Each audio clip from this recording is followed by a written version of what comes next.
Okay, let's talk about role-playing games. We're going to talk about role-playing games. Sounds good? Yeah? Who likes role-playing games? 1, 2, 3, 4, 5, 6, 7. Yeah, okay, good. We hit a good topic then. Okay, we're going to talk about role-playing games. As you may remember, this is my jam. I've been published twice writing about the history of role-playing games. So there's an example from that book, the computer role-playing game history. There's my 2 things that I published in there. So we're going to start with the fundamentals. Where did this thing come from? There's 2 things that led into this. The first is a series of children's books called Choose Your Own Adventure books. And they came out in 1976, which is the same time as something else that came out. But these Choose Your Own Adventure books, they're books, and the way that they are written is you read like a page, maybe 2 pages of the story, and then it has a choice. And it says, I don't know, you're walking through the forest, and there's a well. Do you want to continue down the forest path, or do you want to go down the well? Okay, and then it'll say, if you want to go down the well, go to page 88. If you want to continue on the forest, go to page 22. Okay, and then you would flip the pages, and you go to page 88, and it says, oh, you climb down the well, and there's a bucket there with a pile of gold. If you take the gold, go to page 12, and if you would, so that's how those things would play out, okay? And so they would branch off and do all kinds of amazing things. And it was super fun, especially when you're a kid, in order to read this book, that you decide the story, right? It's not the author deciding the story, you're deciding the story. And sometimes you would end in death, and sometimes it would end with saving the kingdom, or whatever. There's like lots of ways that these things would end. And those were super fun. And you could always repeat them, right? You go back and you go back to that first thing. It's like, oh, I went down the well the first time. Now I'm going to take the path and see where this story goes. And so that's pretty fun and exciting. 250 million copies of these books were sold between 1979 and 1998. So they're kind of a big deal, the Choose Your Own Adventure books. But now we're going to talk about the big one, which is Dungeons and Dragons. Okay? Dungeons and Dragons is where it all started for role-playing games.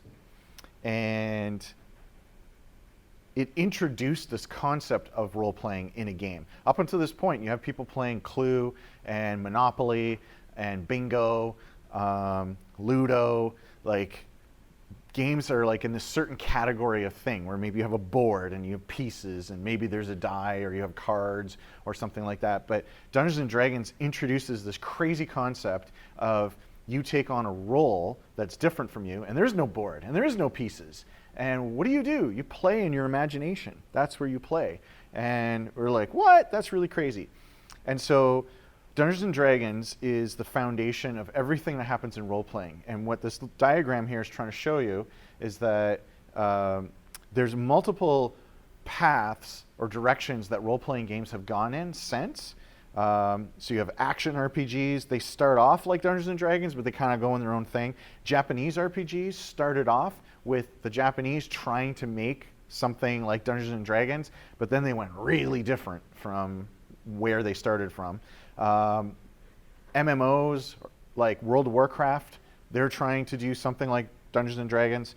And then you have what's called the classic RPGs. And you see from the coloring, like they're very similar to Dungeons and Dragons. So within role-playing, there's games that are very close to Dungeons and Dragons and games that are pretty far from Dungeons and Dragons. And Zach, did you want to say something? I have to correct you, sir, on the board thing. There is movement board by 5x5 square. So there is technically a board. Yeah, I'll get to that. Okay. I was going to say, you said there's no board. Well, there wasn't. When Gary Gygax created it, there wasn't. Okay, we can argue after class.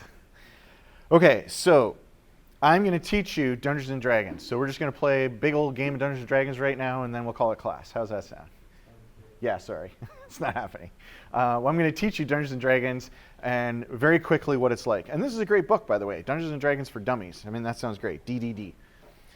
So you have a bunch of people that get together.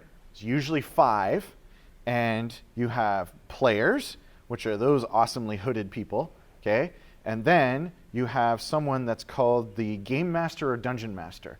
Now, in D&D, they're called the Dungeon Master. In all other role-playing games, they call it the Game Master. How do I know this one is the Dungeon Master versus the other people? They all are dressed kind of crazy. How can I tell? The reason is because you got a sheet in front of them, like a board called a GM screen, and that gives him like all kinds of information you can hide from the players. So when you're playing the game, the players are playing their specific characters, and the Dungeon Master is like the referee. He's the one saying, oh yes, that worked. Oh no, that didn't. Oh, here's what happens next. Okay? So they're like kind of like the author, kind of like a referee, and a little bit like a player, though they're not really playing the game per se. So when the players want to do something in a game, going back to choose your own adventure, hey, you're going through the forest, there's a well, or go down the path, the Dungeon Master is saying those things to the players. Hey, here's the situation, what do you want to do? And then the players say, I want to pull out a magic potion and fly. And they completely wreck the game. Okay? Because in this sense, there's no rules or limits to the game as to what you can do. There's no board saying you can move 5 spaces and those are only 5 spaces.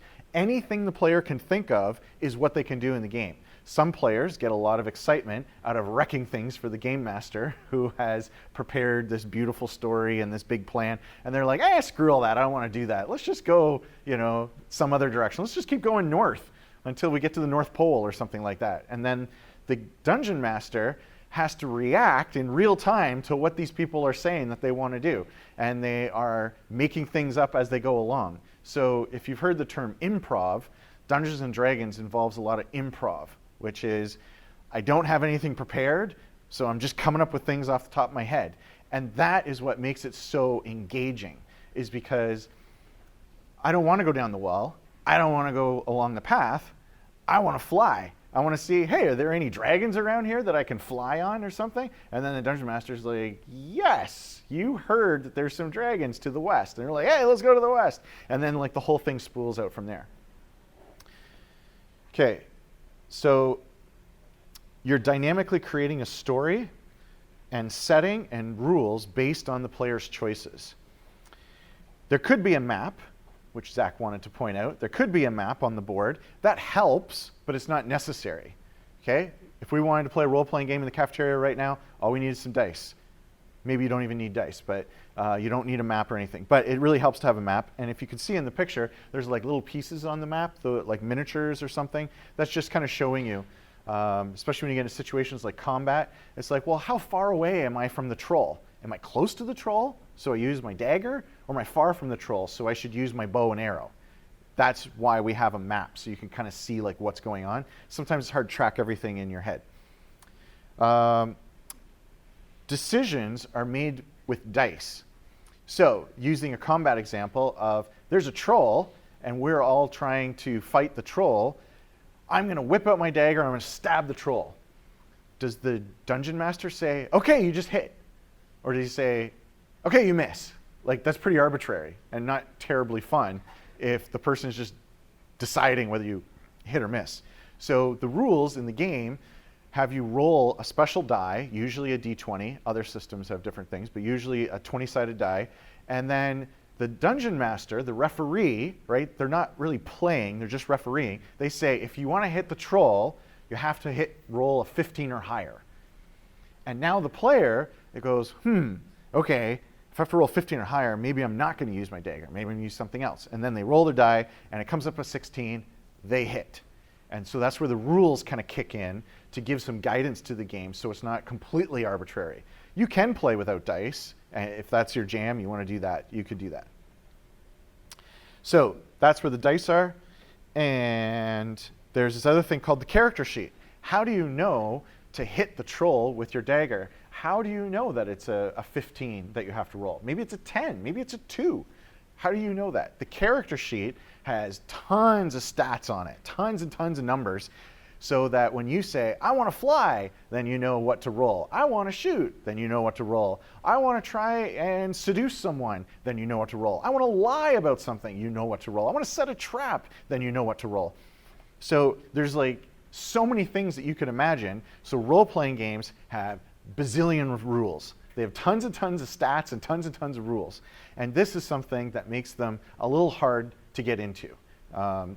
It kind of turns people off. These are the dice. If you've never seen role-playing dice before, now you have. And the center one is generally the most important one, which is the 20-sided die. So when you roll this, you get a number between 1 and 20. You've probably seen D6s before, because most board games will use a D6. If you've played Monopoly, you're rolling 6-sided dice. Okay? So in role-playing terms, because you're all going to leave this room expert role players, you call that a D6. Okay? That's how you show your cred, is by calling it a D6. This one in the center is a D20. Okay? So you D for dice, and then the highest possible value. So there's other ones listed here. There's a D4, which is a 4-sided dice. A D10 is a 10-sided. D12, I think, and a D8. There's D8s. Okay, so those are all the possible dice. So when you're playing your role-playing game, it might be to hit the troll, you have to get a 5 or higher on a D8. Okay, as opposed to a 5 or higher on a D20. That's how the odds change. Okay, so how in the world do you know what to roll? Well, you got one of these things.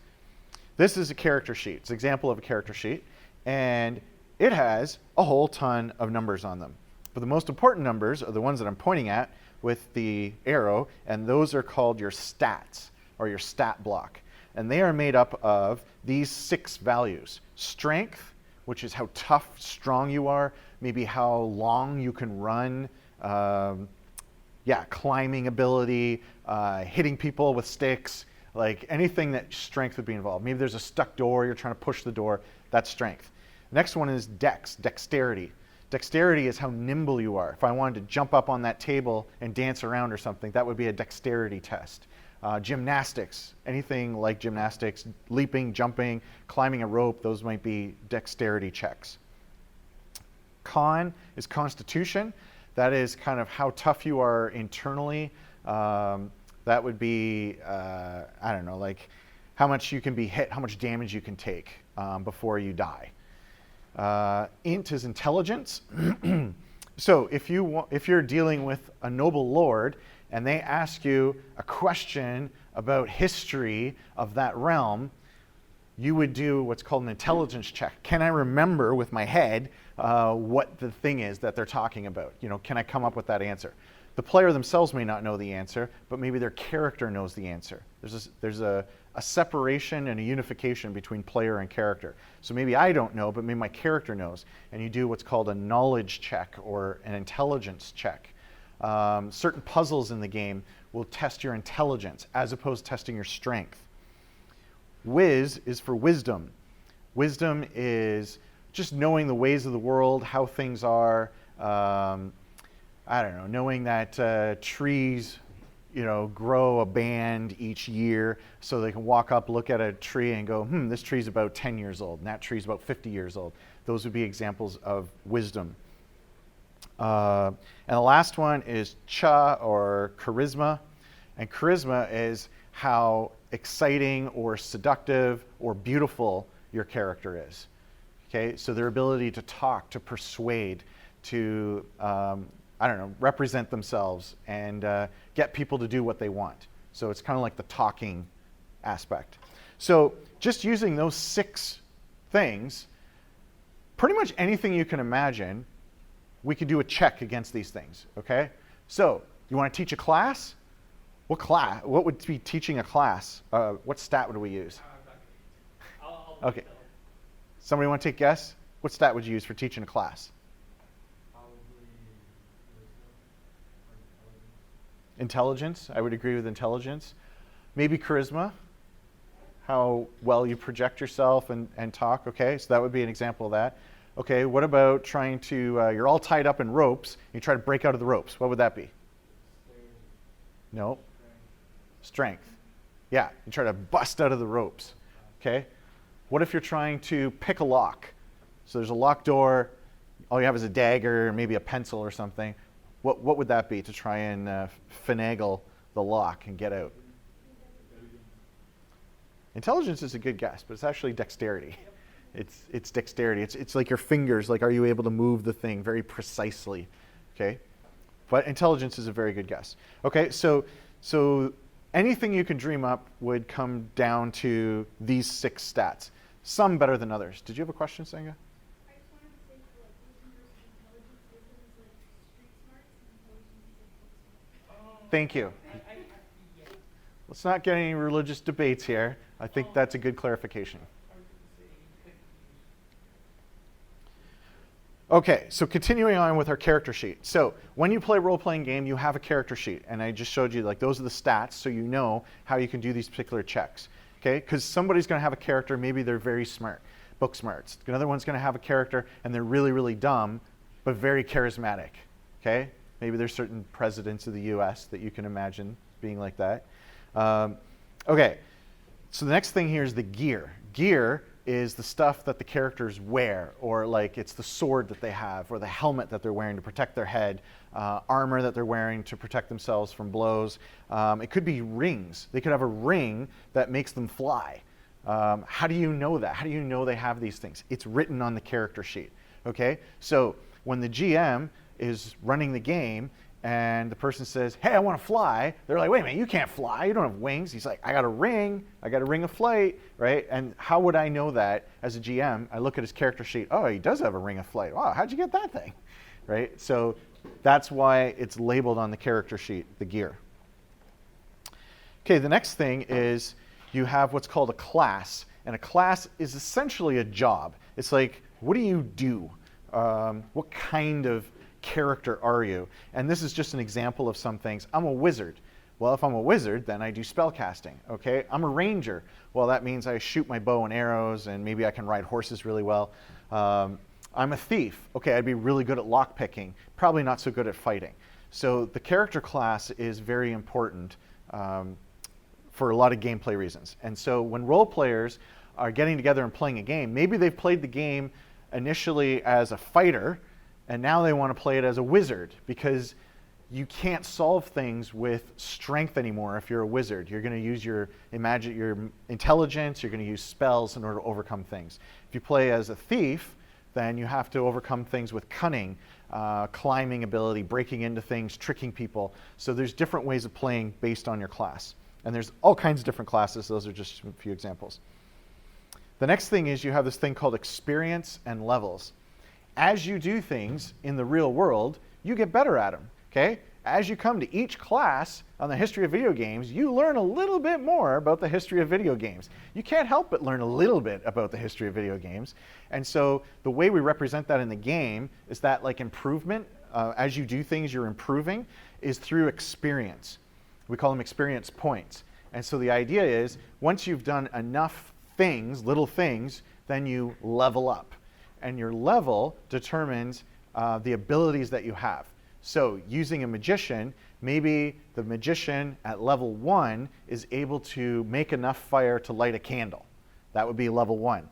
Maybe a level 10 would be able to rain down fire and destroy the entire school. Okay? So how do you know like how powerful someone is? By their class and their level. Okay? Those two things together. So experience is your progress towards that next level. This is very important for everything we're going to see going forward. Any questions about the level? No? It's kind of like you're in first year. That's your level. You're all level 1s. Next year, you'll be level 2s, right? And the year after that, level 3 and next year. So like they're taking common things from the world and trying to boil it down into the game. This concept of experience and levels, this has been copied all across gaming. We have mobile games, Facebook games, first-person shooter games. Everybody's copying this concept of experience and levels and putting that in their games. And where does it come from? It comes from role-playing games. Okay, next we have this thing called NPCs, non-player characters. So the people that are playing the game, those are called players or characters. Everybody else in the world is a non-player character. So they're there to fill out the world. They're essentially other actors in the story. So you're watching a movie and say it is starring Matt Damon because he's kind of dreamy. So Matt Damon is in this movie and you know he's the lead actor in the movie, and there's a few other people. Maybe he has a wife and maybe he has a kid or something like that. And those are like the main people in the movie. And then Matt Damon goes into Starbucks and he orders a coffee. Is that person in the movie? Are they like a main actor in the movie? No. They're just somebody there just so that Matt Damon can get his coffee and like move on with the scene, right? So all those little small parts are NPCs. Okay? Now, sometimes the NPCs can be really important and pivotal to the story. An example would be a villain.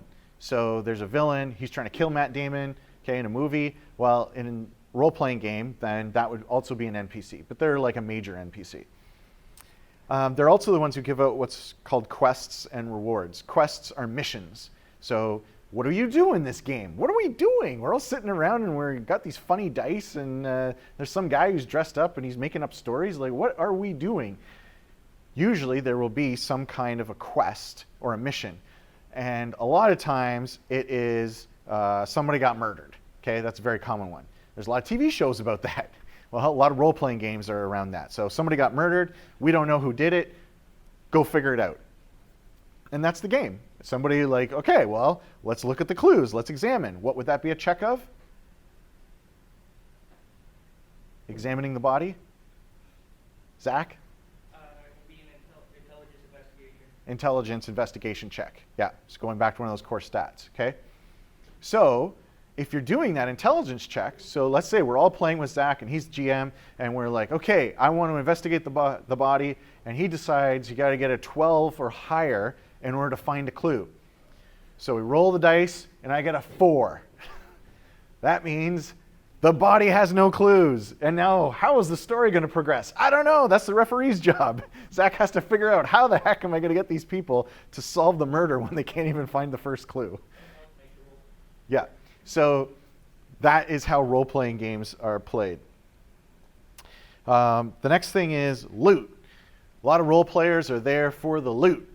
Loot is the rewards, the money, the gear that you get. So that Ring of Flying. Hey, I've been playing D&D for 3 months, and we got to the end, and I found a Ring of Flight. Wow, that's so exciting. Now, from now on, every time I play with this character, I can use that Ring of Flight, and I can start flying. I can solve problems. They're like, oh man, we're trapped in this pit. What we could do? I can use my Ring of Flight. I'll just fly out, throw a rope down, pull everybody out. Woohoo! Here we go. And go on to the next thing, right? If you don't have the Ring of Flight, then that's very hard. Did you have a question? You can also buy it. Yes, you can also buy the Ring of Flight. Okay. So where did this Dungeons and Dragons thing come from? This is the quickest history of Dungeons and Dragons you're ever going to get.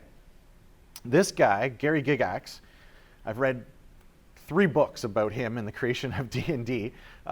So he really liked playing war games, miniature war games, which is the picture there on the right.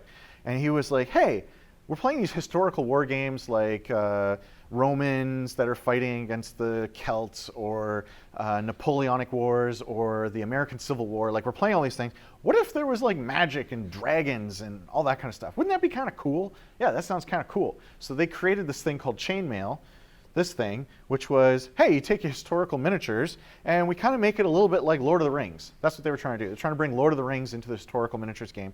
They created chainmail.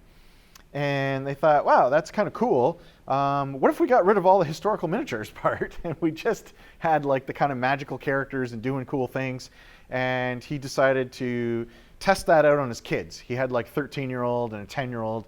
And he was like, I'm going to try this thing out on kids because he's against animal testing. So that game that came out of testing and playing with his kids is Dungeons and Dragons. And that came out in 1974. Now, it came out in 1974. Not many people knew about it in 1974. And so that's why when those Choose Your Own Adventure books came out in 1976, like they're basically coming out at the same sort of time. And so that took off and people started thinking that was cool. And then they created what's called Advanced Dungeons and Dragons. And that came out between the years 77 to 79. It took 3 years for them to finish those books because Gary Gygax is a procrastinator and he didn't work very hard on it. So it took him 3 years to get the books out. Then they came out with Advanced Dungeons and Dragons 2nd edition in 1989. And then in 2000, they came out with 3rd edition, and that was a really big deal. And then they said, well, 3rd edition's not that great, but we can fix it. And so they came out with 3.5, D&D 3.5 in 2003. And that's when I was very close to when I started my gaming store, and we sold a ton of copies of D&D 3.5. And then they came out with the very awesome 4th edition which we don't talk about, and a lot of people hated D&D 4th edition in 2007. All the customers at my store bought it, like, woohoo, new version of D&D, and they all bought it, and then they all started playing it and going, wow, we really don't like this, and they all went back to 3.5. And so I'm one of the few people that liked that one, but whatever. And then from 2007, it took them 7 more years to come out with D&D 5th edition. And 5th edition, everybody likes. Zach, does everybody like it? I play a lot of 5th edition. It's also gotten big due to voice actors. It's on Twitch called Critical Role. Yeah, Critical Role. Basically all voice actors play it. Yeah. And they got a huge community. Yeah, so everybody loved 3rd edition. Nobody really liked 4th edition, and then everybody likes 5th edition. And these editions are not on the test. I just thought it was important for you to know these are all the editions. Okay, so key features of a role-playing game. Let's try to distill it down. What are the key features of a role-playing game? You create a role, your character, and you kind of put it on like an actor puts on, right? So Matt Damon in The Martian is a different Matt Damon than the Bourne Identity. It's still Matt Damon, but he's putting on a role. He's behaving differently in those situations. That's how a role-playing game is played. Okay? You're playing from the perspective of the role. In general, you're not playing as you're playing as this person. And it's interesting to see how this person would react. Most important thing is, it's your story within a larger narrative. So, if the narrative is some evil spirit has taken over the king and now the kingdom is falling apart and is really terrible, that's maybe the big grand narrative. But what's really important is your part of the story, what you decide to do within that world, or your group, your party of adventurers, what you're doing there. Role-playing games usually have a deep world and setting. You have to, because if I suddenly decide I want to put on my Ring of Flight and start flying around, it really helps to know what's up in the air, what's there. When you're doing these things kind of improv or whatever, it helps to have a really rich, robust setting. Okay, so an example would be Lord of the Rings. Lord of the Rings is a very robust setting, and even if I don't specifically know what town is over the next hill, I generally know what kind of town would be over the next hill based on knowing Lord of the Rings. There is tons to customize and personalize your character. Okay, this is very different from playing Batman. If you were to play Batman in a video game, Batman is Batman. Batman has Batman tools. Batman talks in the Batman voice. Batman does Batman things. It doesn't matter if I'm playing Batman or you're playing Batman. You're basically getting the same experience. In a role-playing game, the kind of equipment and things that you have, how much money you have, whether you have fast cars or you go around just on a scooter or just on a bicycle, or like all those things make your character much, much different. And so you could play the same game with different characters, and it's a really different experience. Role-playing games are slower paced than, say, a platformer, and very often they're turn-based. Some of them are real-time, but very often they're turn-based. Key things in the game are exploration, inventory, so managing like that gear, like the things you're carrying around and stuff, the equipment that you're wearing, and combat. Those are kind of the key things. So going into our formal elements, players. There's one character, I'm talking video games now, there's one character who's a single player, or there's a party of up to 6 characters, single player, and there's some games where you have 2-character co-op, which I'll talk a little bit about. Objectives, there's some kind of big story quest overall, like trying to save the kingdom or something like that, but then you have all these little side quests, which is, oh, somebody stole my apple pie, can you go find my apple pie? And then you go and you hunt down the guy who stole the apple pie, and you turn it back in, and you get a free apple pie as a reward. Key mechanics are killing things. That seems to be a big part of role-playing games, especially video game role-playing games. You do a lot of killing of things, and when you kill the things, then you get loot. You get money or items or something like that, and that leads to increasing in power, increasing your abilities. That's a really key mechanic. Okay, a good example would be if you played a game like Uncharted. Nathan Drake in Uncharted is exactly the same at the beginning of the game as at the end of the game. the number of hits that he can take, the kind of weapons that basically he's shooting with, they're basically exactly the same. In a role-playing game, you start off, you can barely kill a mouse, and when you get to the end, you're taking out dragons, maybe you're blowing up cities or something like that with your own powers. Not because you have a nuclear weapon or something, but just with your own powers. So there's a huge increase in power and abilities in role-playing games. The rules, there's more rules than you can imagine. Role-playing games at the tabletop are just books and books and books of rules. The kind of resources in the game, the inventory of objects, gold, experience, and level, hit points, so how many hits you could take before you die, mana, which is if you want to cast spells of some sort, then it takes up a certain amount of your mana, and then you can't cast any more spells. Information also plays a resource. Knowing something, knowing someone's secret, knowing the hidden escape route of the castle or something like that often plays an important role in these games. The conflict usually involves combat, puzzles, traps, and some kind of villain who's opposing you all the way along. The boundaries, there really are no boundaries in a role-playing game. Like, you could say, oh, well, the whole Earth is the boundary. But then you can go interdimensional, and you go to another dimension, and then you're in like a whole fire Earth, or you're on Mars, or like, it just goes on forever. So a lot of imagination involved in these things. There's really two outcomes. Either you die, or you change the world somehow. And that's the cool thing about role-playing games, is that the world changes based on what you're doing within it. So now I'm going to jump in and show you 20 essential games, role-playing games. And they're in these 4 categories of dungeon crawlers, JRPGs, or Japanese role-playing games, party RPGs, and first-person RPGs. So, starting with our first one, Wizardry. Wizardry came out in 1981, and it was the first game to give control over a party, okay, where you had multiple characters that you are using. It's a best-selling game of the 80s. All of it takes place inside of a dungeon. If you don't know what I mean by dungeon, you'll see some stuff in a second. But what I mean is there's no town, there's no overworld, you're not wandering out through forests and meeting other people or whatever. It's just a dungeon filled with monsters, and you go kill them. And at that time, there was this woman, Brenda Romero, and she worked in QA.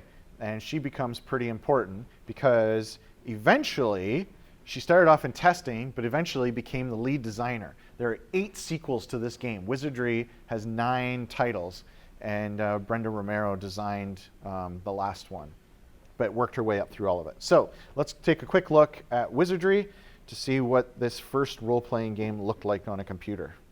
It's a shot. Stairs up. Take them. No. Okay. This guy talks a lot. I can't do anything about that. There we go. So if I but hit there's the O dungeon. key, Look at how cool that is. That's the gets rid dungeon. of the Okay. And what it's overlay. very clearly showing you is I can go right and or I can go don't even know what forward. direction I'm facing. Now, what is that Although this over would on the have to right-hand be side?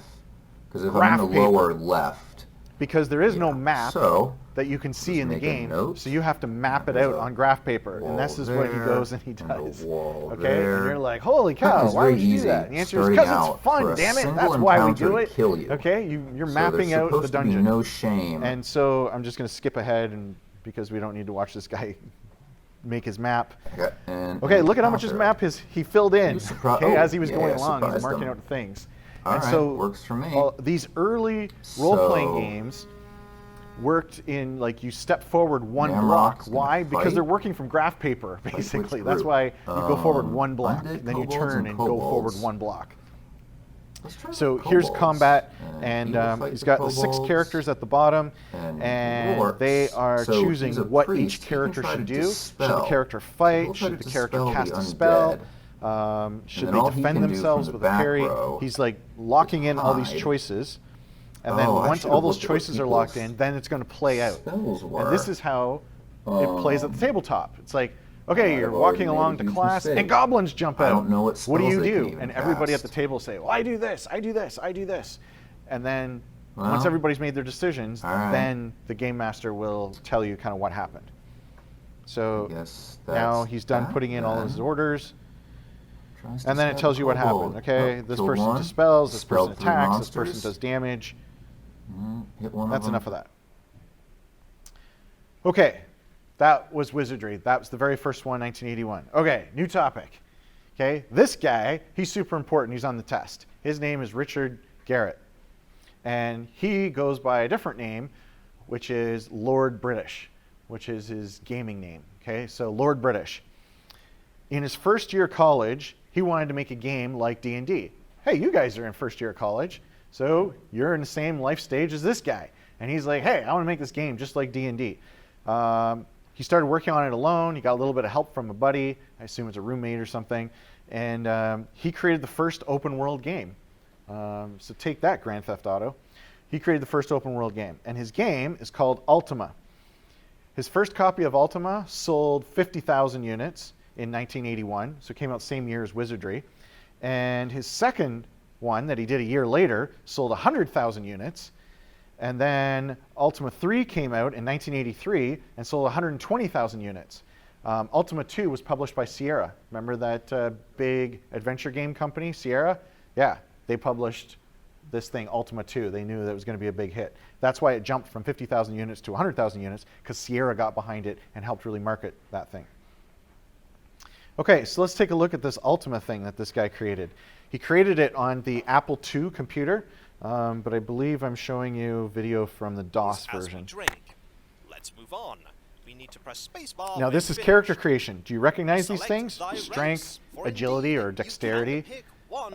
Stamina is constitution. Charisma is charisma. Wisdom is wisdom. Intelligence is intelligence. And then he's missing one. Oh no, he's not. No. 1, 2, 3, 4, 5, 6. Yeah, he's got the 6. Okay. We are also going to be a so they use slightly different names, but everybody copies Dungeons and Dragons. The original stat block of 6, everybody just copies that. And so look at how long it takes for them to make the character, asking, what race are you? Are you a human? Are you an elf? Are you a dwarf? Are you male? Are you female? What's your class? Are you a wizard? Are you a fighter? Having the stranger who later becomes the avatar called Kikoskia. Okay, so the point here is it takes a while to make your character. Now here is them running around overland. So here's how you move around in the game. Much, much different from what you saw in Wizardry. Here we are, went into a town, and that's the little character at the bottom that he's moving around. And those are pretty great graphics for the Apple II era. Okay, everybody was like pretty happy about this. Okay, so moving on. So here's what it was like moving around, and he's going into a dungeon. So he's walking along, going west, west, west. And we go into the dungeon, and what does the dungeon look like? It looks like Wizardry! Of course, because that's what everybody else was doing, so that's what he did. Okay? Now, can you do artwork like that? Yeah. So it was real easy to make money in the early days, because look at that artwork, right? Like that was cutting edge video game artwork at the time. It's a lot harder for us now. Okay, you have to go to school and study, and work really hard in order to make art that's going to survive. Okay, so he released these first 3 Ultimas, and parents started getting pretty upset that his games were just about running around and killing people and killing things, and that's not very good for society. So you should make a game that has a better morality to it. And so he actually took that very seriously. And he went away and thought about it for a year, and he studied everything. He studied Christianity and Hinduism and Buddhism and everything, and tried to come up with what he considered like a base morality that he could then put into his game world. And that became this new game, Ultima 4. And this is what Richard Garriott or Lord British says. He says Ultima 4 was the first one that had ethical overtones in it, and it was also just a better told story. So he was very proud of it. So Ultima 4, Quest of the Avatar, is the number 2 of all-time best PC games. Okay, so when there's like top 100 lists or top 20 lists of best games of all time, this one comes in at number 2. This sold 400,000 units, so like a lot more units than his previous 3, like 4 times as many. The co-creator of D&D wrote that Ultima 4 and a few other games have stood pretty much alone as quirks instead of trendsetters in the industry. It's too bad that other games didn't follow their innovations as far as the morality and interesting moral stories. This game was made with 2 artists, 1 project lead, 2 programmers, 1 writer, 1 musician, and 1 artist. And it took them 2 years to make it. And it was a game that wasn't about defeating a bad guy so much as becoming a very, very good person and modeling being a really good person to the rest of the world. And there's a whole bunch of quests that allow you to do that. And so here is a quick slice of what Ultima 4 Quest for the Avatar looks like. So very, very similar to what you saw with Ultima 1, but just with a lot better graphics and better sound and everything. So it's still like the same kind of style thing. Here we are going to a town. The town looks a lot better. He's going to talk to some people. That doesn't really matter. Here I'm going to show you very quickly what combat looks like. So wandering around. Oh, we got into combat here. And now we take turns going up and fighting against the bad guys or hitting each other. Okay, it's very similar to what you saw in Wizardry, but different. Okay, I was going to chase that bad guy. Look, the bad guy ran away. That doesn't happen in role-playing games anymore. The bad guys can just run away. Look, you hunted him down and found him again. Okay, so something else that Ultima was very popular for was back in this day, you would get a game box that your game came in. There was no buying over the internet or anything like that. And your game box was slightly smaller than this laptop or whatever this thing is. Yeah, this looks like a laptop. Okay, your game box was almost this big. And that's where the discs came in and the manuals. And at this time, we had this thing that, I don't know why it's called this, feelies. So you had these things that were thrown in inside just to make you feel good about your purchase. And the example is that cloth map. That's a cloth map of the game world, and you would pull it out and you'd have it beside you as you're like playing the game. And then there's an Anka symbol right there. It's made out of metal. You got that inside the box. And then you had the history of Britannia, which is a history of the game world. It's like 50 pages of history telling you about the setting and everything. And this is, we liked that. It was like, wow, I really got my money's worth for this $50 game. I got all these cool things inside the box. Okay, now you don't even get a manual anymore. Now you get nothing. So Ultima continues on, and this is Ultima 7. It's came out in 1992, and it's a real open world. You're very free to roam around and do whatever you can think of. And here's a quick slice of what Ultima The Black Gate is part 8 one is like. of a 2-part entry in this 7th installment of the Ultima series, and to say it was groundbreaking when it was first released would be an understatement. Up to this 7th entry, the Ultima series was known for always pushing the envelope and breaking new ground with each entry. In Ultima 7, The Black Gate, we see one of the very first truly open-world RPGs to implement all of the following. Full graphics. Yes, that was actually a thing to have the entire screen be the game world and not just a tiny window. Context-sensitive music, a mouse-driven interface, NPCs with full schedules of their own, voiced audio, a large and detailed world, and more. Looking at it now, it may not seem so impressive, but at the time of its release, Ultima 7 blew people away with its incredibly rich graphics and detailed, immersive game world. First released in 1992, this now ancient DOS game is a mostly forgotten relic from the past, but I think it's more than worth playing today. I hope after watching this review, you'll see why. That's right. You should all play it. Okay? Get your DOS box out and play Ultima 7. It's super fun. Okay, so those are the Ultima games. Okay, Ultima, super important on the test. Okay, then we talked about this when we talked about the platforms, this game called Rogue from Epix. And what Rogue introduced was permadeath. Once you died, that was it. You couldn't like load your game and continue on with the story or anything. Procedural maps. So you just saw in Ultima 7 how it had this big, beautiful map with all these, buildings, houses, different rooms you can go in and stuff. Somebody made all that by hand, right? Your level designers made all that. Rogue says, screw all that. We'll get the computer to generate those things from little pieces. And so that's how Rogue gives you a new adventure every single time that you play. So no game is the same.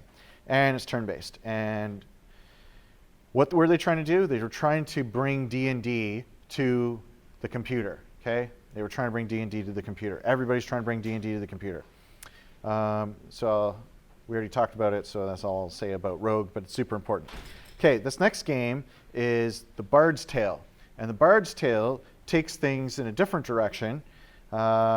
And they said, hey, we like that wizardry thing with exploring a dungeon and stuff, but what if you could explore a town and maybe some overworld area as well, not just going underground? And so the creator of this says, I had a vision for abandoning wizardry's wire-framed corridors and introducing framed animations of textured walls that moved toward kind of a 3D effect. I wanted a world that looked more real than wizardry's. That was my primary design departure. I also wanted more magic involved in the game. Hack and slash wasn't really interesting to me. So this helped push the idea of a party-based role-playing game forward. So Ultima, one single person. You play as the avatar. In Bard's Tale, you have 6 companions that are all going off and doing the adventure. Okay, so here's what this thing looked like. Okay, it looked a lot better than Ultima, especially at that time. This is from the Amiga version, so it's like Wizardry, but it has nicer graphics. Okay, and so when he said about Ultima 7, like the whole screen was graphics, and that was like a big deal, yeah, because at this point, you just had that tiny little box that was graphics, right, as you were going around, and the rest was like stats and data. And here they are picking what they're going to do in combat to fight the skeleton, and they choose who's going to attack and what they're going to do, and I'll just kind of skip through that. Okay, remember I said character sheets are really important. Here is a character sheet from Bard's Tale. And what do you see on here? Strength, dexterity. They have a luck component. IQ is intelligence. So just taking those D&D concepts and, they're changing them as they go along, but basically the same idea. And this game was published by this company, Interplay. Brian Fargo built this company, Interplay, and they were a major force in role-playing games in the 1990s. Okay, so Interplay, that's a really important company. Origin, making Ultima, is an important company, and Interplay, making this, is important. He's a designer, game designer, and a business guy. Sometimes it's hard to find somebody that does both those things. Interplay released 144 games, so they're almost as big as Sierra during this time.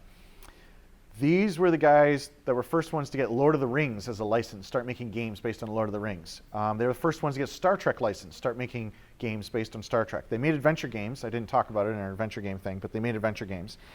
But there was something he really, really wanted. He really wanted to get a license, the most valuable role-playing game license. He wanted it so bad he could taste it. But let's leave Brian Fargo and Interplay alone for a second, and let's jump over to Japan. Okay, we'll cross the Pacific, and now we are in Japan. And so the original role-playing game that came out in Japan was Dragon Warrior, which in Japan was called Dragon Quest, but when they brought it over to America, they call it Dragon Warrior. It's the 15th most influential game of all time, has 11 sequels. As of 2018, Dragon Warrior games have sold 76 million copies. There's a ton of Dragon Warrior all over the world. A lot of them, more than half of those, are sold in Japan because Japanese love their role-playing games. But do they love Western-style D&D role-playing games? No! They hate Western-style role-playing games. Well, they don't hate them, but they really love the Japanese style of role-playing games. So that's why you have this whole other stream called the JRPG. Okay? I'm not going to talk too much more about Dragon Warrior because it was this next game that, look at that cute little slime. Isn't that great? Look at that guy. Can you draw that? If you can draw that, you make a lot of money. Okay? Everybody loves little slimes in Dragon Warrior. Okay, so this next game is the one that really brought JRPGs to the forefront. And it was made by this guy, Hironobu Sakaguchi. And he wanted to make a role-playing game. Okay, he really wanted to make a role-playing game, and he was stuck making other crappy NES games for the Nintendo Entertainment System. And his employer refused to give him permission to make a role-playing game. Why? Because they don't really sell well and everything. And then Dragon Warrior came out. Dragon Warrior came out, and all of a sudden they said, whoa, that's like a thing. We can make role-playing games. So they said, okay, you can make a role-playing game. And so he was really inspired by Ultima and Wizardry.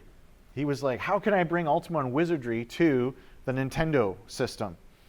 And so he started working on his role-playing game, and basically his team didn't believe that he could do it, and so he was really unpopular within the company, and he was like, oh man, if this game doesn't sell, I'm done for. Like, I'm going to be out of the games business. And so because they were really motivated, some of the members on the team were like really motivated that we got to make this thing succeed, they actually did a really good job on it. And they originally thought this game was going to sell 200,000 copies, and he said, no, I think it's really going to sell more. So remember, these are the cartridge days where they have to order the cartridge 3 months ahead of time and pay for the cartridges, even if you never sell it. So they ordered 400,000 cartridges.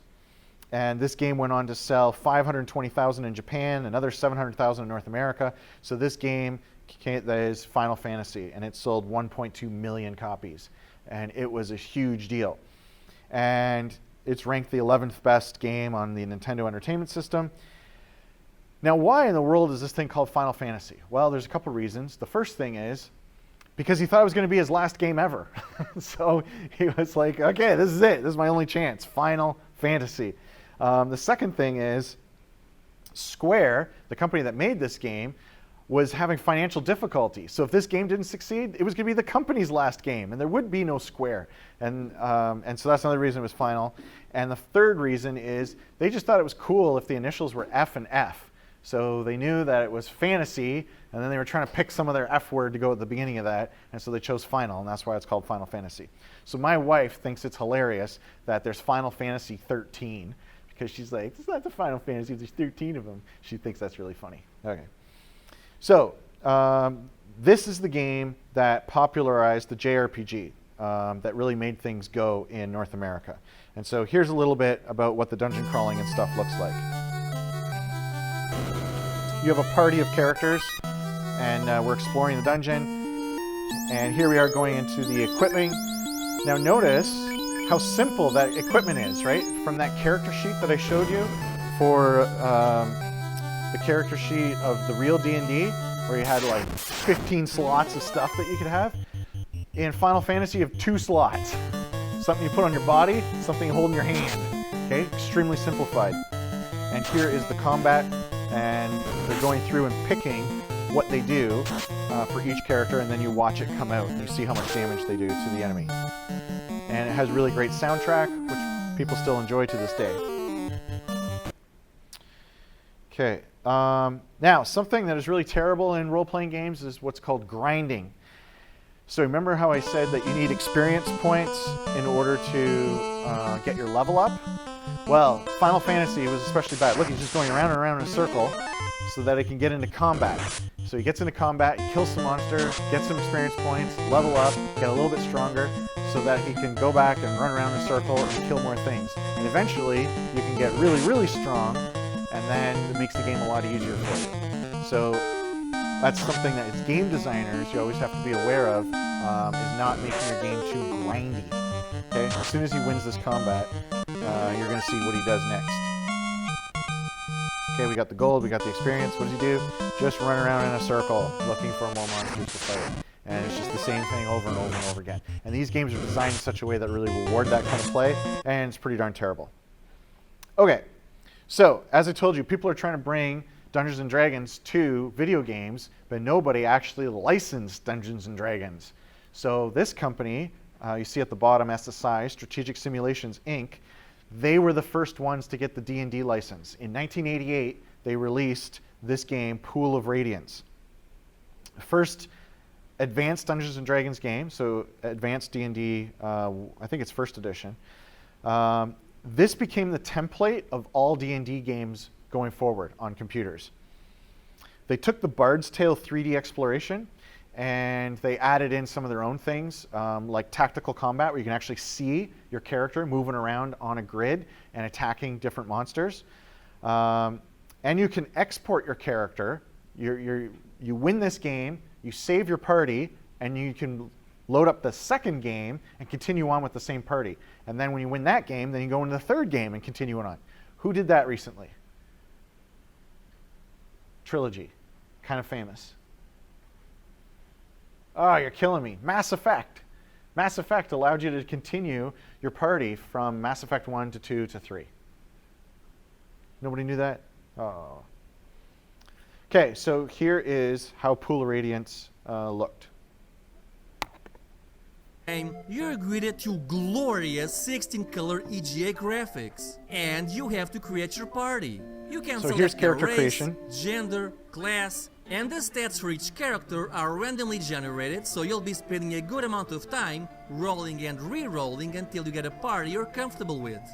After that, it's time to choose what you want them to look like. Considering this is a 30-year-old game, there's quite a lot of graphical choices, even if all of them look pretty goofy. But really, there's only one real choice to be made here, and that's buck-naked Sean Connery, complete with full-on manly chest hair. Oh, but make no mistake, there's plenty of choices for you ladies out there who want to play this game too. You see, in this game, Sean Connery isn't just a name, it's a gender. The greatness of Sean Connery can't be contained by simple concepts like male or female, which is why you can play as a big-breasted Sean Connery the manicurist, and Sean Connery in a dress. Hey, what can I say? Sometimes a guy just feels like he was born in the wrong Sean Connery, you know what I'm saying? So I gotta give props to the developers for breaking tradition and letting you save the world with a party entirely composed of transgendered Sean Connerys. When you finally start the game, you're Here's the booted to 3D this wizard review. amazing graphical screen. Oh, you're asking where the gameplay window is? It's this little thing right here. What? It's a 30-year-old DOS game, what'd you expect? And if you think the graphics are rough by today's standards, wait until you hear how it sounds.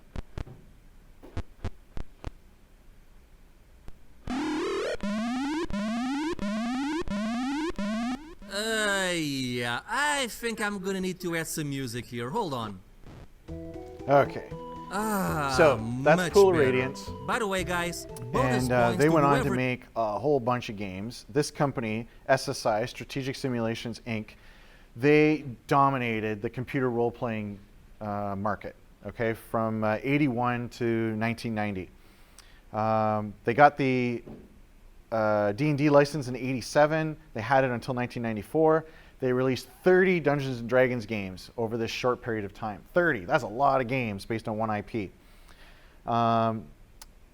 D&D games became the dominant income for their company. So they used to do other things. They used to do war games and a whole bunch of other stuff. But this D&D stuff like took over, and it was most of what they did. And then they lost the license. What? Okay, so these games are called the gold box games. Okay, that's on the test. These are called the gold box games because all of them came in gold boxes. And so that's what we all call them. And a lot of computer role-playing game mechanics, exploration and stuff has all been done in these gold box games. So here's an example of some of them with VGA graphics. So they look a lot nicer and stuff in VGA. Okay, so those are the gold box games. And now we're going to move on to one of the most important games that's ever been created. This is on equal turf with Mario, and that's Ultima Underworld. So in 1992, Looking Glass Studios created the first fluid 3D movement in real 3D environments. Okay, this has never been done before. You'll see in a video in a second. You can move in every direction. You can swim. You can jump. The dungeons aren't just corridors, but they have slopes and stairs and underground rivers. And the combat is action-based. It's no longer turn-based where you choose attack or defend. Now you're like whacking guys with your mouse and clicking in order to get things. And they put in auto mapping. You don't have to have those sheets of graph paper beside you as you play anymore. Okay? They have built-in auto maps. This is the precursor of the Fallout, Skyrim kind of games. Okay? Any first-person role-playing game comes from this game.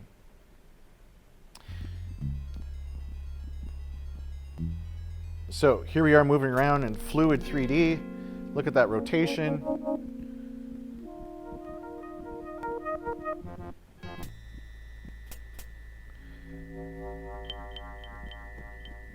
So this was a huge technical advance for any gaming, not just role-playing games. There's the character over on the side. That's essentially your character sheet. Okay, I'm going to move on to combat. So here we are exploring a dungeon. And something scary is coming. So you can go up and down. That was really revolutionary. And you hold down the button in order to like charge up your swings and your strikes.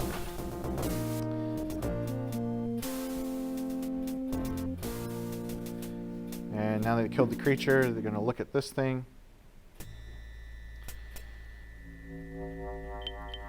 Okay, so moving on.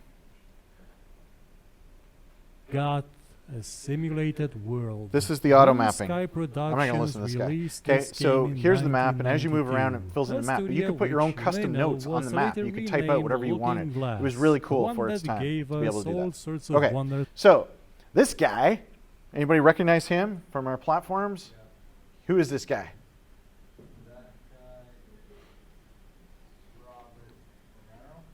John Romero. Very good. Yes. So John Romero was hanging out with some of the guys from Looking Glass Studios, and they showed John Romero Ultima Underworld. And he was like, what? That's insane. So he said he ran off to where he was working at id Software with John Carmack, and he's like, dude, you got to see this thing. It's incredible. It's the most amazing thing I've ever seen. And John Carmack looks at that and goes, I could do that. And so John Carmack and John Romero go and create Doom, which created all the first-person shooters. So all first-person shooters came from what game? Ultima Underworld. Thank you. Yes, they came from Doom, but Doom came from Ultima Underworld. Okay? So let it be known that role-playing games birthed the first-person shooter genre. Okay? I would have loved to have been there for that conversation between John and John. Okay, what else did John Romero do? This guy's on a roll. He's like, hey, you're pretty hot, marry me. So he goes and marries the designer of wizardry, Brenda Romero. And that's how John Romero and Brenda Romero influence role-playing game history. Okay? Nice little side note. Okay, next game, Chrono Trigger. Comes from Square, the same company that made Final Fantasy. Now we've had a whole bunch of years go by. We're on Super Nintendo, and Square wanted to make a new kind of role-playing game. And so this one has avoidable enemies and combat at a time when most RPGs were just featuring all these random battles.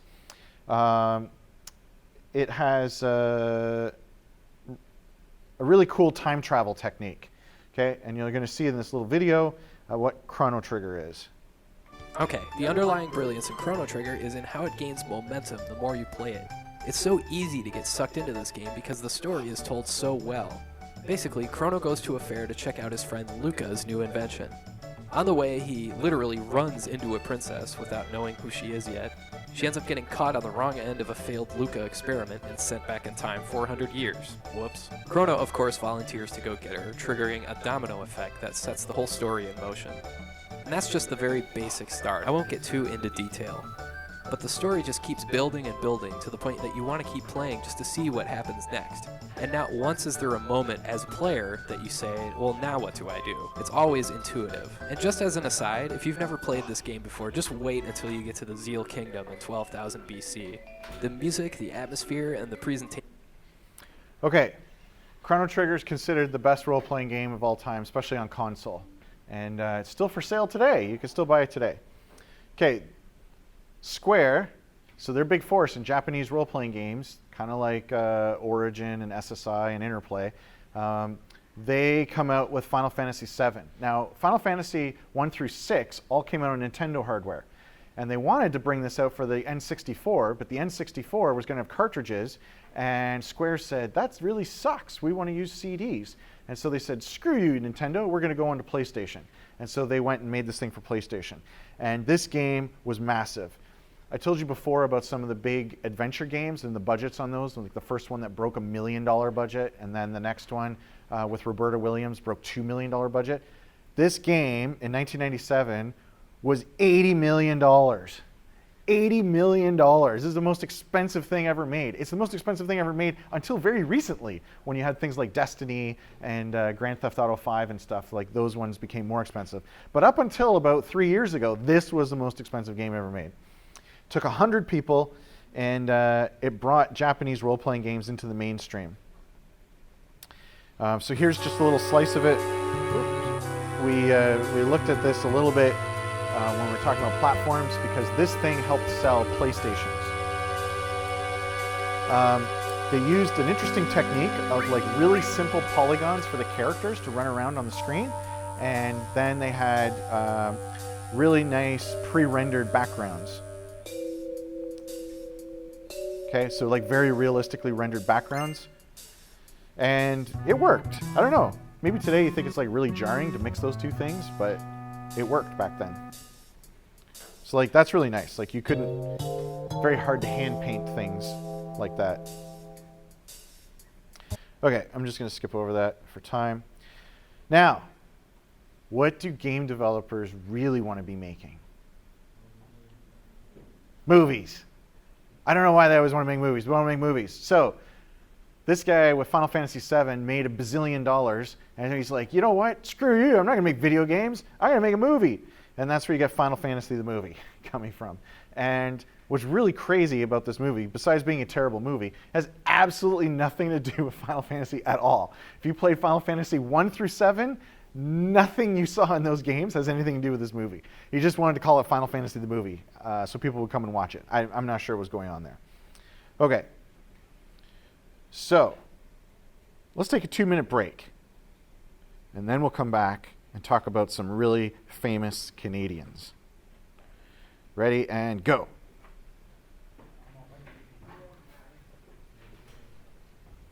Okay, so let's talk about some famous Canadians, because I am personally pretty proud of these guys and what they did. So, there were 3 family physicians, doctors, that pooled their money together in 1995. They got $100,000 between the 3 of them, and they said, let's make some medical software.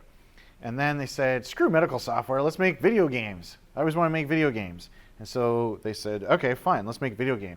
And they eventually put together a team of 60 people, and those 60 people, none of them had ever made a video game before. Okay? This happened in Edmonton, the middle of nowhere, Edmonton, okay, out in Saskatchewan and stuff, where it's super cold. Like, we think it's cold here, but it's like crazy cold there. There's no video game industry around there at all. But they decided, hey, let's do this. And what I really like about that is I'm trying to build a studio out here in the middle of nowhere. And I look at these BioWare guys and say, hey, you know, they did it, so why can't I?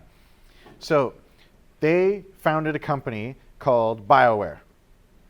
Now, BioWare is really important in role-playing games, and they eventually sold out to EA in 2007.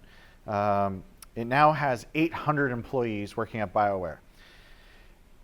BioWare, the 3 doctors, they really wanted to make a D&D role-playing game. But the problem is they don't have a license to do an official D&D role-playing game. So what are they going to do? Remember this guy, Brian Fargo? They said, hey, go get the D&D license. And he's like, yeah, let's do that. So he went and he got the D&D license away from SSI. And so he has the D&D license. And he's like, hey, now I got this cool license. Let's go make a D&D-based role-playing game. So he gets BioWare to make it. And BioWare creates Baldur's Gate. Okay? One of the most important role-playing games in history. Now, why would you license the official role-playing game? Like, what does that get you? Yeah, it gets you, sure. Patents?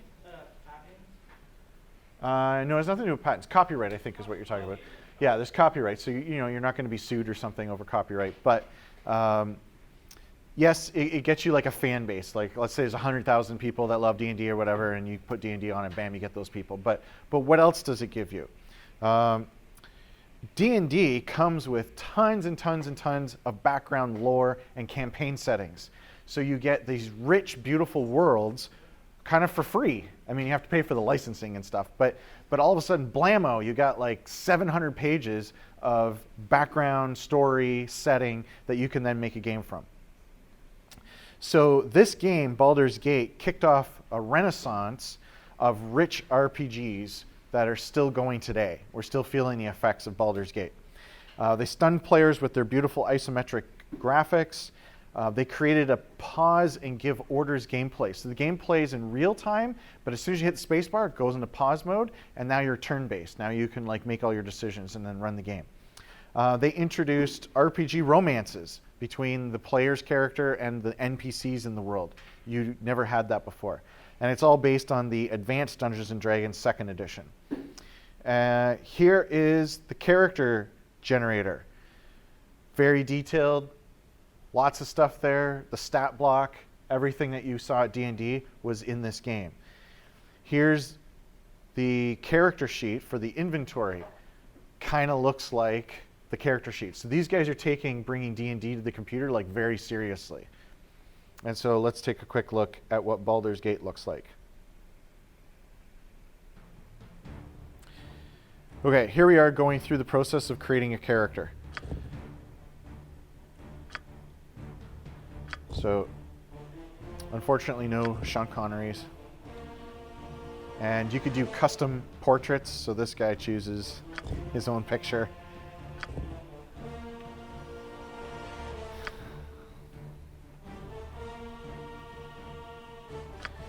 I don't really have a fast forward button on here, but I'll save you the 3.5 minutes or 5 minutes that it takes for this person to create his one character. So there's tons and tons of choices here. So all these choices at the beginning of the game, contrast that with Mario, where you like turn it on, press start, and there's Mario running and jumping around, okay? So this is one of the reasons why role-playing games are difficult to grow as a market, because there's a lot of people that are like, really? I gotta spend like 20 minutes designing my character before I go in? Now, if you're a tabletop role player, like, this is the greatest! I'll just do this all day. I love making characters. But for a lot of people, that's a very hard thing to get into. So this game, Baldur's Gate, was created what they call the Infinity Engine. A simple task. And here is how you move around. So look at this compared to Ultima 7. Right? It's not too much time has gone by between Ultima 7 and this. There's kind of a big dialogue window. Okay, big beautiful graphics, 3D rendered. The graphics are 3D rendered and then saved in 2D and pasted into the game. Okay, you see how this is how they explore the map. And we all went bananas for this because this was awesome. They went on to create a whole bunch of games based on the Infinity Engine. And that's what we call them, the Infinity games. So you had the gold box games coming out of SSI. As clean as an elven arse. And then you have, this is how you talk with characters, and then you have 3 choices below of how you respond to the NPC. And so they go and they make their choice, and then this is where you get into branching narrative. So if you've seen branching narrative, maybe in playing Mass Effect or Fallout or something like that, these are the guys that really came up with that. Okay, and very quickly, I will show you some combat. So the game is now paused. They're making decisions as to what they're going to do in this combat, and then they're unpausing and letting it play out. Very, very different from that Final Fantasy that you saw, right? What the JRPGs are doing. This is much closer to tabletop role-playing. Now he's shooting a spell, and you get fancy effects, which is always really exciting. Okay, so moving on. Okay, so this guy, Fergus Urquhart, he is a Scottish computer game designer, and he founded Black Isle Studios in California, and they were the in-house development team for Interplay. So Brian Fargo got the D&D license, and he was working with BioWare in Edmonton, and then Black Isle also worked with Interplay and also made D&D games. So you had BioWare making Baldur's Gate, and then you had Black Isle making Baldur's Gate 2, and Icewind Dale, and like a whole bunch of other games and stuff. So these guys are like working together and helping each other and stuff, all under the name of Interplay. But eventually, Interplay kind of made some mistakes, and they folded. And then everybody decided to leave Black Isle and found Obsidian. So you have this long history of Black Isle guys that are now at Obsidian Software. So while they were still Black Isle, they made this game, Planescape Torment.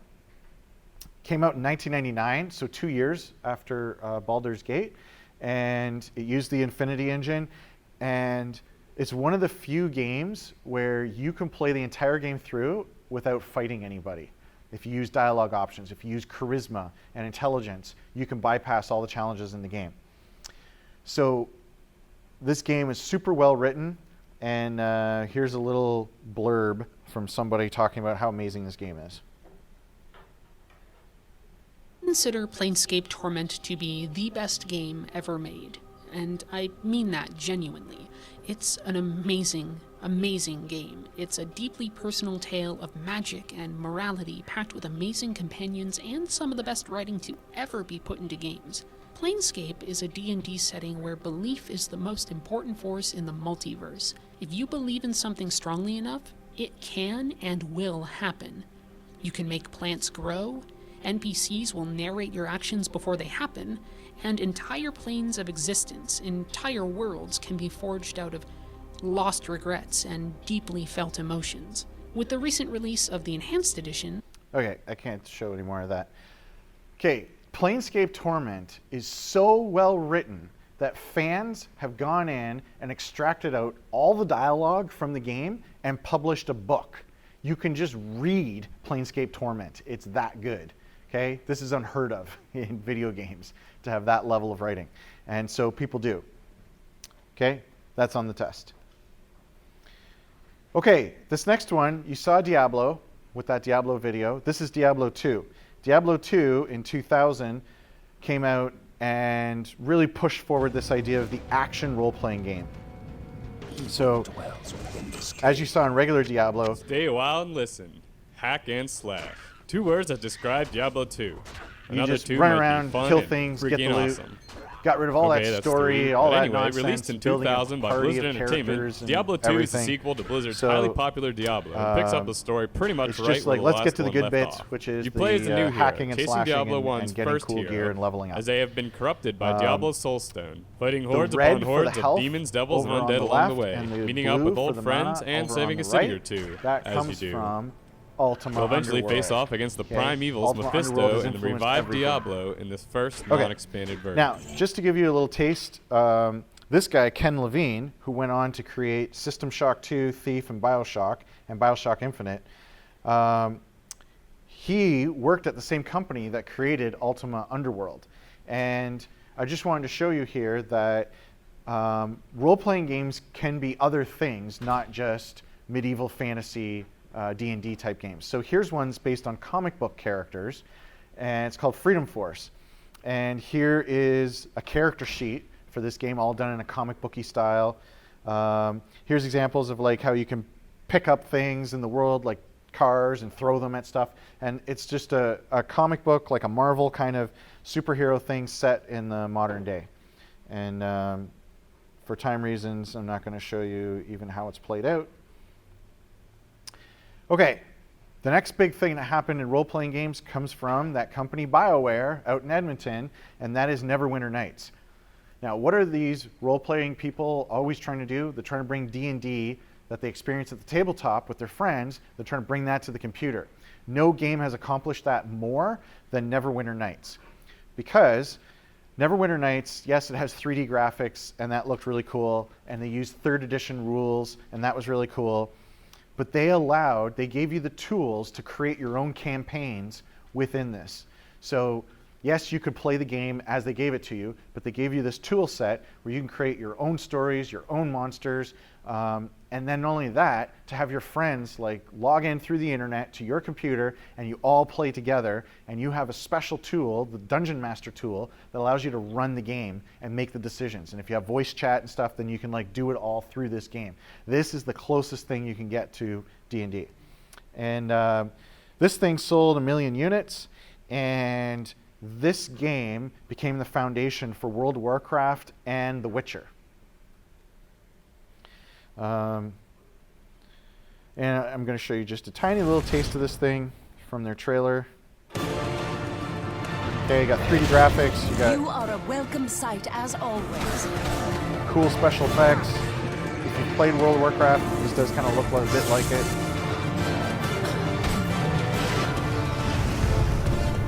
Okay, so these are those tools, and that's how you can go and you can build your own worlds and build your own adventures.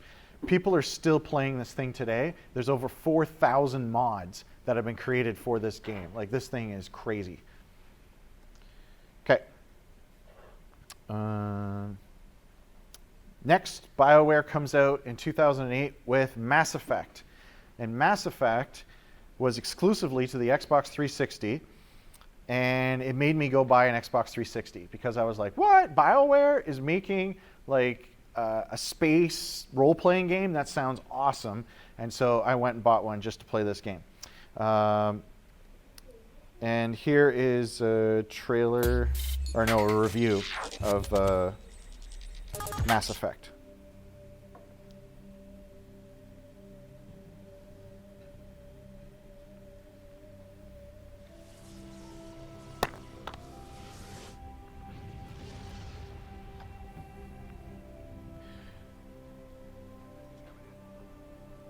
Okay, so you have 3D characters.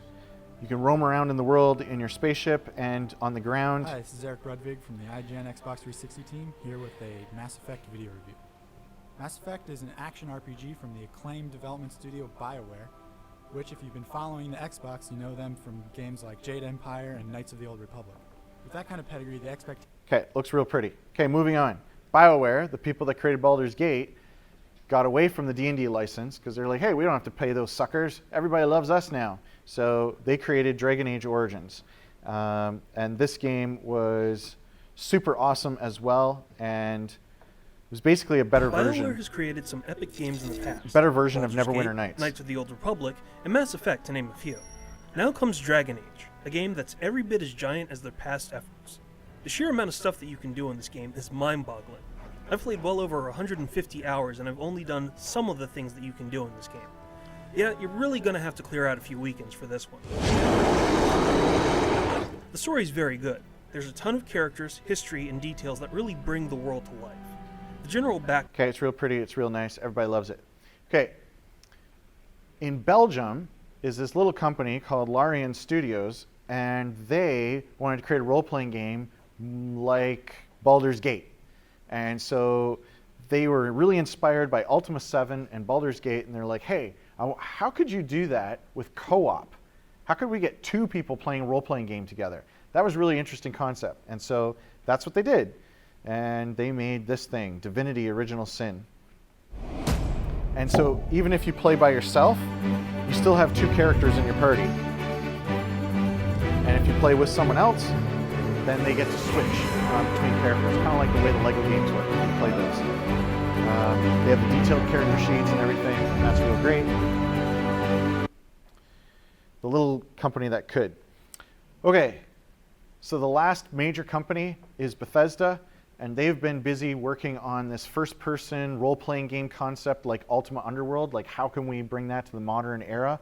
And they've tried a bunch of times, and the big game that really took off for them was Skyrim. It came out in 2011 for both PC and console, and it was really great, and a lot of people loved it. And here's a little tiny taste of it. There's a big difference between open world games with lots of content, Now, which many it have, looks a lot and nicer those than with a Ultima lot of Underworld, creatively but it's designed pretty much content playing exactly like the you'll find same. in the Elder Scrolls V Skyrim.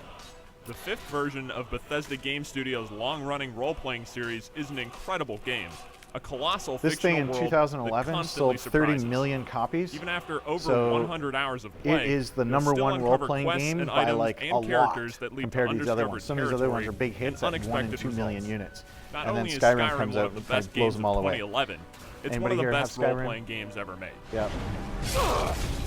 Yeah. Okay. So, remember those guys at Obsidian that were working, like played Planescape Torment and that stuff? They were like, hey, I wonder if we can make a game like those old games like Baldur's Gate and Icewind Dale and stuff. So they put together a Kickstarter and said, hey, we're going to make a game like that. And they went on Kickstarter and they got $3.9 million on Kickstarter in order to make a game like that. Because role players really loved Baldur's Gate. And there's lots of people out there that are like, I wish I could play another Baldur's Gate. That game was so much fun. And so here's a little taste of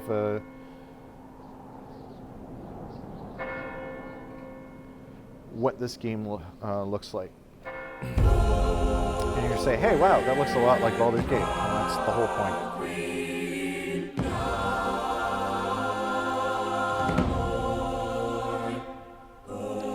So nostalgia is an important aspect to some of these role-playing games. Getting back to that 80s D&D, getting back to that 90s Golden Box game, getting back to that Ultima Underworld, getting back to Baldur's Gate in 97. Okay? Looks like Baldur's Gate. Okay, so the next one, this is, hey, let's get back to wizardry and Bard's Tale. And this is called The Legend of Grimrock. And they're like, hey, what if we took wizardry and we just put like today's graphics on it? So it plays exactly like wizardry. And it's fun. There it is, the dungeon crawler. And you're moving through one step at a time. You whip out that graph paper and you can start drawing out your map as you move along. Okay? It doesn't move smoothly like Ultima Underworld did, right? We're right back to wizardry using the blocks. And so, of course, because I'm an old guy, I own this game, and I think it's pretty good. Okay. Now, in indie games, there is a these great guys horror came out beneath the manor. in 2015. Yeah, 2016, I think. A crawling chaos that must be destroyed. They were like, this whole dungeon crawling and fighting task ahead creatures is and stuff, that's like scary stuff. What if we added more psychology into this game? What if, like, you go down in the dungeon, you come out like mentally scarred, or you go mad from the insanity that you've witnessed? That's what this whole game is about. My obsession caused this great foulness. Was one of the first good early access games on Steam. Like me, so there's all these games that show up on Steam saying, hey, give us money and help support our development. You are They all a part suck, of this and they're all poorly made, and they're barely finished. This game showed up on early access, and it was already done. They were just like doing some fine-tuning, like kind of like a beta test at the end. And so they really made a big splash. They sold 2 million copies of this in 1 year. Darkest Dungeon, pretty big deal. And finally, we end with The Witcher 3. Anybody have The Witcher 3? Okay. So CD Projekt Red got started translating BioWare games for Polish people because they're in Poland. And so they were like, hey, all these things are in English and they're great games, but nobody can play them. So they just started localizing them to many countries in Europe, not just Poland. And they started doing that, and they were like, hey, we should make our own role-playing game. And so they licensed this novel that's from a Polish author. And that novel is called The Witcher. And the first Witcher and the second Witcher like kind of did pretty well. They were like pretty cool. And then they went all out on The Witcher 3. And they were trying to make 100 hours of gameplay that was super compelling. 100 hours. Most role-playing games are about 40 hours of gameplay. And they said, no, we got to do more than double that. 100 hours. And they missed the mark and accidentally made 200 hours of gameplay. So this game is insane for how big it is, how much you can do in it. And it shows in the sales. They sold 40 million units. This is the #1 selling role-playing game of all time. 40 million units. So the previous one was 30 million with Skyrim, and now these guys have topped that by 10 more million. Now, here's what's interesting about this. The wages in Poland are about half of what they are in Canada and the US. So they're able to make bigger, better games cheaper. And that's really important. So when we look at BioWare, and I just pulled up their website and looked at it and said, oh, look at this. BioWare recently made Anthem. Nobody really likes that game. Mass Effect Andromeda. Nobody really likes that game. Dragon Age Inquisition. Nobody really likes that game. Mass Effect 3. People are complaining about the endings in that game. BioWare has really like lost their touch. And so I predict, it's already happening, but I predict that CD Project Red, that's the future of role-playing games. That's where you're going to see the really innovative stuff. And they have a new game coming out called Cyberpunk 2077? 72, thank you. Okay. BioWare, EA bought them and basically ruined them, drove them into the ground. CD Projekt Red, that's where the future of role-playing games are. And so, if you can indulge me for 2 minutes, I would like to think that the game I'm working on, Archmage Rises, is going to have a pivotal change in the history of role-playing games. And the reason for that is because I've studied this field extensively. I just gave you 20 games out of hundreds that I could have told you about. And I'm putting a killer feature on role-playing games that hasn't been done before, and that's the passage of time. So when you play Archmage Rises and you're going through the world, here's an overland map, and you're walking around in there, the cities will grow and change. Villages will shrink. Forests will rise up. Forests will die off. The whole world changes over the course of your lifetime. The people that you interact with, this is a shop when you're going and buying some stuff. So when you interact with the people, they grow old, you grow old, they have children, you maybe deal with their children, you get married, your wife or husband dies of old age. The world is always changing. So there's a lot of technology that I've put into this in order to make that happen in this role-playing game. And so here's an example of our character sheet. I don't have the D&D stat block of 6, but there's the gear right there in the center, right? So I'm going back to the D&D roots. Here's my combat system. It's turn-based with a first-person perspective, which I took from Dragon Warrior. Dragon Warrior has first-person perspective combat. And here is my dungeons. When you're going around inside the dungeons, it looks very different from things. But this is 2D dungeons, and it wasn't really cutting it for what I wanted to do. And so very recently, I've been working on making the dungeons 3D. And so I don't know if Archmage Rises will have an impact on the history of role-playing games, but I'm trying very hard that it will. So we will see. Maybe you can look me up in 5 years, and we'll see how this goes. So that's the game I'm currently working on, and that is the history of role-playing games.